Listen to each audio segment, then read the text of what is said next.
Hello future doctors, NEET aspirants அந்த parents எல்லாம் நல்லா இருக்கீங்க. நம்பரும் நான் நல்லா இருக்கேன். ஸோ எல்லாரும் நீட் எக்ஸாம் எழுதி முடிச்சுட்டு வந்திருப்பீங்க. ஸோ எல்லாருக்கும் இந்தியா சீட் கிடைக்க ப்ளே பண்ணிக்கிறேன். சில பேருக்கு வந்து நீட் எக்ஸ்பெக்ட் பண்ற மார்க் வராது, நான் அப்ராட் யூனிவர்சிட்டி ட்ரை பண்ண போறேன், இல்ல வந்து எனக்கு 60 lakhs அஃபோர்ட் பண்ணி இந்தியாவில் படிக்க முடியாது, செல்ஃப் ஃபைனான்ஸ்லாம் என்னால ஒரு 30 லட்சம் தான் அஃபோர்ட் பண்ண முடியும், ஆனா எம்பிபிஎஸ் மொத்தமா முடிச்சுட்டு இந்தியாவுக்கு போகணும்னு நினைக்கிறீங்கன்னா உங்களுக்கான வீடியோ தான் அது. ஏன்னா இப்போ எல்லா நீட் எழுதி முடிச்சுட்டு வந்திருப்பீங்க. இன்ஸ்டாகிராம் திறந்தாலே ஃபுல்லா வந்து abroad university admission closing soon, சீக்கிரம் என்ரோல் பண்ணுங்க, புக் பண்ணுங்கன்னு வந்துகிட்டு இருக்கோம். ஸோ அப்படியாச்சும் புக் பண்ண போறீங்கன்னா உங்களுக்கான வீடியோ தான் இது. எஸ்பெஷலா ஸ்டேட் யூனிவர்சிட்டியில் அட்மிஷன் பண்ண போறீங்கன்னா இந்த வீடியோ ஃபுல்லா பார்த்துட்டு அதுக்கப்புறம் அட்மிஷன் பண்ணுங்க. ஸோ இந்த வீடியோ ஃபுல்லா ஓப்பனா பேச சொன்னாங்க. ஸோ நான் எப்படி இங்க வந்தேன், என்ன ப்ராப்ளம்ஸ்லாம் ஃபேஸ் பண்ணேன் அப்படிங்கிறது ஒரு ஓப்பனா குட்டி ஸ்டோரியா பார்த்துடலாம். ஸோ நான் 2 வருஷத்துக்கு முன்னாடி இங்க வந்தேன். எனக்கு என் ரிலேட்டிவ்க்கு தான் அட்மிஷன் பண்ணி கொடுத்தாங்க. ஸோ ஃபர்ஸ்ட் நான் காலேஜோட எல்லா நல்ல விஷயங்களையும் சொல்லிடுறேன். ஸோ நல்ல விஷயங்கள் வரும்போது இங்கே படிக்கிற இந்தியன் ஸ்டூடெண்ட்ஸ் தான். ஏன்னா மற்ற எந்த காலேஜிலும் இல்லாமல் இங்கே நியர்லி ஒரு 4000 இந்தியன் ஸ்டூடெண்ட்ஸ் படிக்கிறாங்க. ஸோ 4000ங்கிற போது உங்களுக்கு ஷாக்கிங்காக இருக்கு, என்ன எத்தனை பேர் படிக்கிறாங்கன்னு. ஸோ நான் அதுக்கு நம்பத்துக்காக தான் இப்போ காலேஜ்லேருந்து உங்களுக்கு வந்து ஒரு வேர்ல்டு ரெக்கார்டு கிரியேட் பண்ணியிருக்காங்க. இந்தியன் ஸ்டூடெண்ட்ஸ் வந்து ஃபாரின்ல எங்க மெடிக்கல் அதிகமாக படிக்கிறாங்கன்னா இந்த காலேஜில் தான். ஸோ அதனால அதே பெரிய அட்வான்டேஜாக இருந்துச்சு.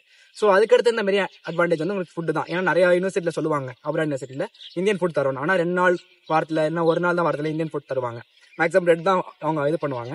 ஆனா மற்றபடி இந்த காலேஜ்ல பார்க்கும்போது 7 நாளுமே உங்களுக்கு இந்தியன் ஃபுட் தான் தராங்க. ஸோ ஃபுட்டுமே எந்த ப்ராப்ளம் இல்லை. ஸோ ஹாஸ்டலுமே நல்லா தான் இருந்துச்சு. ஸோ அது இல்லாமல் மெயினாக இருந்தது வந்து அட்வான்டேஜ் வந்து லாங்குவேஜ் தான். ஸோ ஏன்னா வந்து சில ரஷ்யன் காலேஜில் வந்து 3 வருஷம் உங்களுக்கு ரஷ்யனும், 3 வருஷம் ஃபர்ஸ்ட் 3 வருஷம் இங்கிலீஷ், அதுக்கப்புறம் 3 வருஷம் ரஷ்யன் எடுப்பாங்க. ஆனால் இந்த காலேஜில் அப்படி இல்லாமல் 6 வருஷமும் உங்களுக்கு இங்கிலீஷ் தான் சொல்லி தராங்க. ஏன்னா நான் ஆல்ரெடி சொன்ன மாதிரி இந்தியன் ஸ்டூடெண்ட்ஸ் படிக்கிறனால தான், இவ்வளோ பேர் படிக்கிறனால தான். ஸோ அப்போ அட்வான்டேஜ் தான் சொல்லிடுறியப்பா, டிஸ்அட்வான்டேஜே இல்லையா, எந்த டிமெரிட்ஸும் இல்லையா, இந்த பிரச்சனைகள் இல்லையான்னு கேட்டிங்கன்னா எல்லா பிரச்சனையுமே ஆரம்பிக்கிறது ஃபீஸ் ஸ்ட்ரக்சர்ல தான். ஏன்னா நீங்கள் நிறையா பார்த்துருப்பீங்க, லைக் வந்து 19 லட்சத்தில் எம்பிபிஎஸ் முடிச்சுட்டு போயிடலாம், இதே ஸ்டேட் யூனிவர்சிட்டியில் 40 லட்சத்தில் முடிச்சுட்டு போகலாம் அப்படிலாம் போட்டிருப்பாங்க. அப்படிலாம் பார்க்குறீங்கன்னா 19 லட்சம் நீங்கள் எங்கேயாச்சும் பார்த்தீங்கன்னா அது வெறும் காலேஜ் ஃபீஸ் மட்டும் தான். அதே மாதிரி 40 லட்சம் பார்க்குறீங்கன்னா நீங்கள் எக்ஸ்ட்ரா கட்ட போகிற எல்லாமே கமிஷன். ஸோ அப்போ எவ்வளோ தான்ப்பா 6 வருஷம் முடிக்கிறதுக்கு உங்களுக்கு வேணும்னு பார்த்தீங்கன்னா 26 லட்சம், 26.5 lakhs. ஸோ அதில் முடிச்சுட்டு போயிடலாமான்னு கேட்டிங்கன்னா உங்களோட டியூஷன் ஃபீஸ், அதாவது காலேஜ் ஃபீஸ், சாப்பாடு, ஹாஸ்டல், விசா எல்லாமே இல்லை முடிச்சிடும். ஸோ உங்களுக்கு நான் ஒரு என்னோட எஸ்டிமேட் படி நீங்கள் வந்து செலவு பண்ணுறது, ஸோ இங்கே வந்து திருப்பி ஃப்ளைட்டு போகிறது எல்லாமே சேர்த்து பார்த்தீங்கன்னா ஒரு 30 லட்சத்தில் முடிச்சிடலாம். அதான் நான் ஃபஸ்ட்டு உங்களுக்கு ஸ்டார்டிங் சொன்னேன், 30 லட்சத்தில் முடிச்சுட்டு போறீங்கன்னா உங்களுக்கான பேக்கேஜ் தாங்கிற மாதிரி. ஸோ அப்போ எப்படிப்பா ஃபீஸ் ஸ்ட்ரக்சர் நீ சொல்கிற மாதிரி 40 லட்சம் சொல்கிறாங்கன்னு பார்த்தீங்கன்னா மெயினாக பிரச்சனை வருது ஃபர்ஸ்ட் இயர் ஃபீஸ் ஸ்ட்ரக்சரில் தான். ஸோ நான் இங்கே 2 வருஷத்துக்கு முன்னாடி வந்தேன்னு சொன்னேன். அப்போ நான் வரும்போது எனக்கு சொன்ன ஃபீஸ் ஸ்ட்ரக்சர் 8 லட்ச ரூபா, ஆனால் வந்து கட்டினது 10 லட்ச ரூபா. ஏன்பா அப்படின்னு சொன்னீங்கன்னா 8 லட்ச ரூபா ஃபீஸ் ஸ்ட்ரக்சர் சொல்லிட்டாங்க. அது இல்லாமல் நீங்கள் ஃப்ளைட்டுக்கு எவ்வளோ கட்டணும், அட்மிஷனுக்கு எவ்வளோ கட்டணும், ஃப்ளைட்டுக்கு ஒரு 1 lakh வாங்கினாங்க, அப்புறம் அட்மிஷனுக்கு அமௌண்ட் வாங்குங்க. ஸோ எல்லாமே சேர்த்து உங்களுக்கு 10 லட்ச ரூபா வந்துருச்சு. ஸோ அப்போ 8 லட்சம் தான் ஒரிஜினல் ஃபீஸ் ஸ்ட்ரக்சராப்பா அப்படின்னு கேட்டிங்கன்னா அதுதான் இல்லை. அப்போ எவ்வளோ தான்ப்பா ஒரிஜினல் ஃபீஸ் கேட்டிங்கன்னா $8,000, அதாவது இந்தியன் ரேட்டில் 6,25,000 7 லட்ச ரூபா.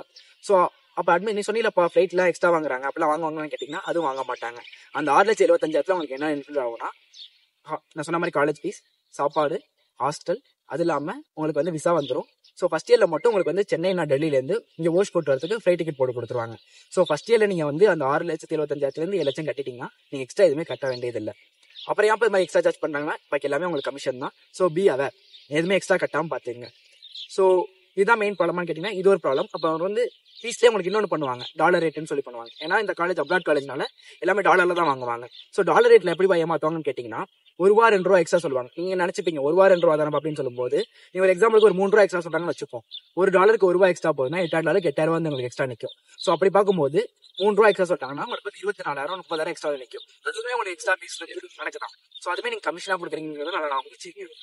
ஸோ அப்படிலாம் இருக்கும்போது எப்படி இங்க அட்மிஷன் பண்றது, இந்த ப்ராப்ளம் எல்லாம் பண்றது அப்படின்னு கேட்கும்போது எனக்குமே இந்த ப்ராப்ளம் வந்துச்சு. ஏன்னா ஃபர்ஸ்ட் இயர் படிக்கும்போது 4 மாசம் கழிச்சு எனக்கு ஒரிஜினல் ஃபீஸ் தெரிஞ்சிச்சு 7 லட்சம் தான் அதிகபட்சங்கிற மாதிரி. ஸோ அப்போதான் என்னோட அப்பாவோட ஃப்ரெண்டோட பையனும் கேட்டுட்டு இருந்தாங்க, இந்த மாதிரி அட்மிஷன் எங்களுக்கு வேணும், எப்படி பண்ணலாம் என்ன பண்ணலான்னு. ஸோ நான் சொன்ன மாதிரி இங்கே 3000 பேர் படிக்கிறாங்களே, எல்லாருமே இங்கே அட்மிஷன் பண்ணுவாங்க. அப்படிங்கிறப்ப நான் அப்போ நிறைய சீனியர் கான்ட்ராக்டர்ஸ்லாம் கேட்டேன் எவ்வளோதான் ஃபீஸ் ஸ்ட்ரக்சர். அதாவது இங்கே படிக்கிற எனக்கே ஒரு 8 லட்சம் 9 லட்சம் 10 லட்சம் அதான் சொன்ன ஸ்டார்டிங் அதை மாதிரியே சொன்னாங்க. ஸோ அப்படிங்கிறப்ப எப்படி சொல்றது, ஏன்னா நிறைய பேர் போல இருக்கும். ஸோ நாளைக்கு யாரும் நம்ம தப்பா நினைச்சிடக்கூடாதுன்னு சொல்லிட்டு நான் போய் ஆஃபீஸ்லேயே கேட்டேன். ஆஃபீஸ்லேயே $8,000 தான் சொன்னாங்க. நான் என்னோட ஃப்ரெண்ட்ஸ் நிறைய பேர் இங்கே படிச்சிருக்காங்க, நார்த்லேருந்து வந்திருக்காங்க, சவுத்லேருந்து வந்திருக்காங்க. அவங்கள்ட்ட $8,000 சொல்லிட்டு வாங்குறப்ப ஒரு $10,000, அதாவது 10 லட்சம் 9 லட்சம் வாங்குவாங்க. ஸோ நீங்களும் அப்படிதான் சொல்றீங்க ஆஃபீஸ்ல அப்படின்னு சொல்லி ஒரு அண்ணா இருந்தாங்க. அவங்க போய் டாக்டர் பிரசாத் அவங்கள்ட்ட கேட்கும்போது இல்லப்பா $8,000 தான் வாங்குவோம், எனக்கு நம்பிக்கை இல்லை, ஏன்னா சொல்லிட்டீங்க ஒன்று வாங்கினீங்கன்னா நான் என் பேர் தான் கெட்டு போகும் நான் சொல்லும்போது நான் டாக்குமெண்டேஷன் பண்ணி தரேன்னு சொன்னாங்க. டாக்குமெண்டேஷனா ஒன்றும் இல்லை, நீங்க ஃபர்ஸ்ட் அட்மிஷன் பேமெண்ட் பண்றீங்களா அதுலேருந்து காலேஜ் வந்து கடைசி பேமெண்ட் வரைக்கும் எல்லாமே மென்ஷன் பண்ணியிருப்பாங்க, இந்தியன் அமௌண்ட்லேயே டாலர்லேயே. ஏன்ப்பா இந்தியன் அமௌண்ட்ல மென்ஷன் பண்றாங்க, நீ சொன்னீங்கப்பா காலேஜில் டாலர் தான் வாங்குறாங்க அப்படின்னு சொல்லி. நான் சொன்ன மாதிரி டாலர்ல ₹1 2 உங்களுக்கு எக்ஸ்ட்ரா சேர்த்து சொன்னாலும் உங்களுக்கு 20,000 30,000 நட்டமாக தான் வந்து நிற்கும். ஸோ அது எதுவுமே இருக்கக்கூடாதுன்னு சொல்லி உங்களுக்கு ரெண்டுலையும் மென்ஷன் பண்ணி தராங்க.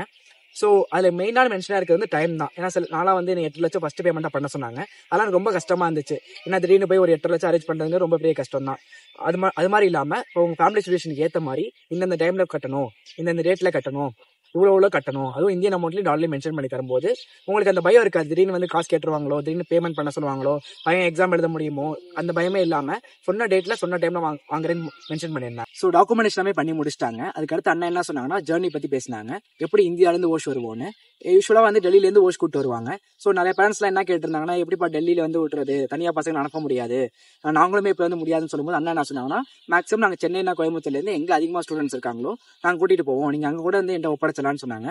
ஸோ சொல்லும்போது அண்ணா தான் கூட்டு வருவாங்கிறது எனக்கு டவுட்டாக இருந்துச்சு. ஏன்னா போன வருஷம் எங்கள் ரிலேட்டிவ்க்கு அட்மிஷன் பண்ணும்போது ஒருத்தவங்க பேசினாங்க, ஆனால் வந்து கூட்டு வந்து இன்னொருத்தவங்களா இருந்தாங்க. அது மாதிரி எதுவுமே இல்லாமல் அண்ணாவே வந்து இந்த லாஸ்ட் இயர் கோயம்புத்தூர்லேருந்து கூட்டு வந்தாங்க. அண்ணாவே கோயம்புத்தூர்லேருந்து ஓஷ் வரைக்கும் பத்திரமா கூட்டிட்டு வந்துட்டாங்க. இப்போ இந்தியாவில் இருக்கும்போது அண்ணா வந்து என்ன சொல்லியிருந்தாங்கன்னா, உங்களுக்கு என்னென்ன ரூம் வேணும் பசங்கள்கிட்ட கேட்டிருந்தாங்க, எந்தெந்த பெட் வேணும்னு கேட்டிருந்தாங்க. சொன்ன மாதிரியே இங்கே வந்து அதே பெட்டு அதே ரூமை வந்து அலாட் பண்ணி கொடுத்துருந்தாங்க. அது ஸ்டூடெண்ட்ஸ் குரூப்லேயும் போட்டிருந்தாங்க. ஸோ எல்லாம் இங்கே வந்ததுக்கப்புறம் பேரண்ட்ஸ்லாம் கால் பண்ணி சூப்பர்பா, எந்த பிரச்சனைலாம் பசங்க வந்துட்டாங்க, எங்களுக்கு எந்த பயமும் இல்லைன்னு சொல்லும்போது ரொம்ப நிம்மதியாகவும் இருந்துச்சு. என் பேர் எங்கேயுமே டேமேஜ் ஆகாமல் இருந்துச்சு. ஏன்னா ஒன்று சொல்லிட்டு அதை கண்டிப்பாக பண்ணி கொடுக்கணுங்கிறதுல தான் நம்ம நேமும் இருக்குது. ஸோ அது எல்லாமே பத்திரமா பண்ணி கொடுத்தாங்க. அதுக்கப்புறம் நான் முக்கியமாக பேசணும்னு நினச்சது வந்து நீட் அண்ட் நான் நீட் பற்றி தான். அது மட்டும் இல்லாமல் இந்த காலேஜ் சொன்னேன், இந்த மாதிரி எல்லாரும் வந்து ஒரு காலேஜ் சொல்லுவாங்க, ஆனால் அட்மிஷன் பண்ணி கொடுக்குறது இன்னொரு காலேஜ்னு சொல்லி, அதனால காலேஜ் நான் உங்களுக்கு ஃபுல்லாக காட்டுறேன். நான் நீட் பற்றி பேசுகிறேன்.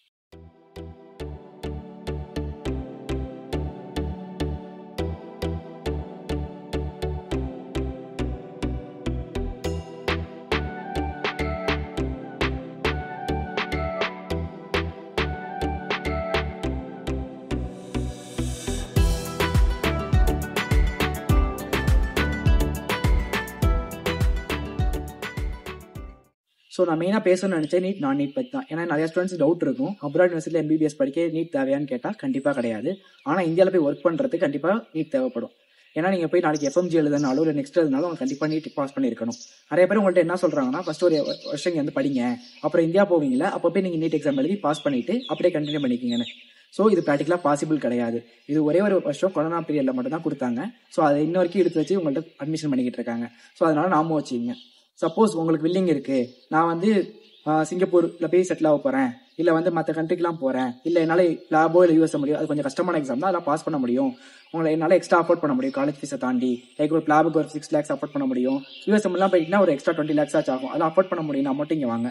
நிறைய பேர் இந்த ஓஸ்ட் ஸ்டேட் யூனிவர்சிட்டிலே அது மட்டும் இல்லாமல் நிறைய காலேஜில் அட்மிஷன் பண்ணுறவங்க பார்த்துக்கிட்டு இருப்பீங்க. ஸோ நீங்கள் பார்க்கும்போது அந்த பசங்க நல்லா எக்ஸ்பிளைன் பண்ணுங்க, இந்தியாவுக்கு நீங்கள் போய் திரும்பி ஒர்க் பண்ண முடியாது, நீங்கள் நீட் பாஸ் பண்ணலாம் அப்படின்னு எக்ஸ்பிளைன் பண்ணுங்க. ஏன்னா நான் இந்த ஓஸ்ட் ஸ்டேட் யூனிவர்சிட்டிலே பார்க்கும்போது 800 பேர் அட்மிஷன் பண்ணியிருக்காங்கன்னா 100 பேர் நான் நீட்டில் தான் இருக்காங்க.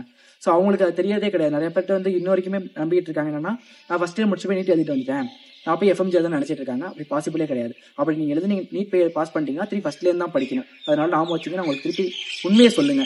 ஸோ ஏன்னா அவங்க இப்போ நீங்கள் உங்களுக்கு ஒன்றுமே தெரியாது, அவங்க 3 வருஷம் 4 வருஷம் போகும்போது அவங்க எதுக்குமே எக்ஸ்ட்ரா ப்ரிப்பேர் ஆகிருக்க மாட்டாங்க, FMGன்னு ஒரு ட்ராக்ல ஓடிக்கிட்டு இருப்பாங்க.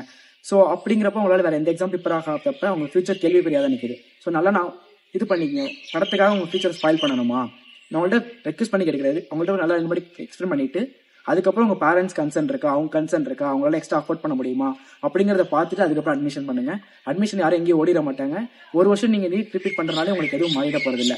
ஸோ நீட் ரிப்பீட் பண்ணிட்டு ஒரு வருஷம் நிறைய பேர் கேட்டீங்கன்ட்டு நான் நீட்டில் வரலாமா, நான் வேணான்னு சொன்னேன். ஸோ அவங்களும் என் அட்மிஷன் திருப்பி இந்த வருஷம் கேட்குறாங்க. ஸோ அப்படினால யாரும் எங்கேயும் போயிட மாட்டாங்க. அப்படி அமௌண்ட்டுக்கு நம்ம வந்து யாரோட ஃபியூச்சர் ஸ்பாயில் பண்ணிக்க வேணாம்.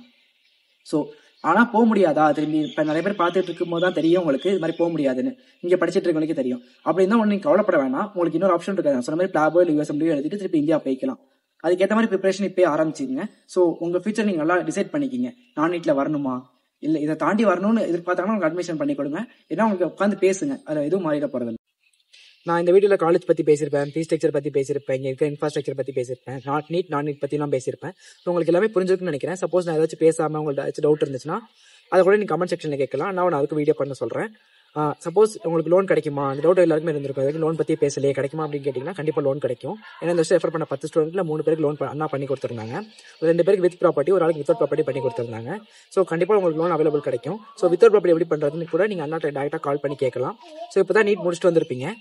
நீங்கள் ஒரு 2-3 days பசங்க பேரண்ட்ஸ் பசங்கள்ட்டையும் பேசிட்டு, சப்போஸ் ஓஸ்ட் ஸ்டேட் யூனிவர்சிட்டி தான் ஃபைனல்னா நீங்கள் அண்ணா கால் பண்ணி எல்லா டீட்டெயில்ஸ் கேட்டுட்டு உங்கள் டவுட்ஸ்லாம் கிளியர் பண்ணிவிட்டு அப்புறம் கூட நீங்கள் அட்மிஷன் பண்ணிக்கலாம். பிரசாத் நான் 1 இயர் ஸ்டூடெண்ட் ரெஃபர் பண்ணியிருக்கேன். ஸோ நீங்கள் எந்த பயமே இல்லாமல் பண்ணிக்கலாம்.